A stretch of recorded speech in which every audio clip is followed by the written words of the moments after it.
মানুষের অভাবে স্বভাব নষ্ট হয়।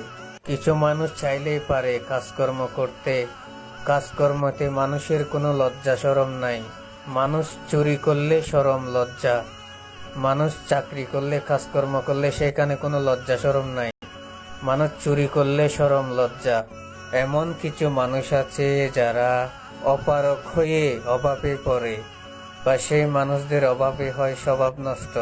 তাই কিছু মানুষদের অভাবে হয় স্বভাব নষ্ট। এমন কিছু মানুষ আছে যারা মানুষকে বিনা দোষে দোষী করে অযথা কষ্ট দিয়ে বিপদে ফেলে পরবর্তী হাসে, মজা নেয়। বা যে মানুষগুলো অমানুষ হয়, সে মানুষগুলো মানুষকে আগুনে ফেলতে পারে। আগুনে পড়লে আগুনে আরো ধাক্কা দেবে, আগুন থেকে টেনে নেবে না। তাই এমন কিছু মানুষ আছে যারা মানুষকে আগুনে ফেলতে পারে, আগুন থেকে টেনে নিতে পারে না। এমন কিছু মানুষ আছে যারা একটা মানুষকে অকারণে বিনা দোষে অসম্মানী করে পরবর্তী হাসে।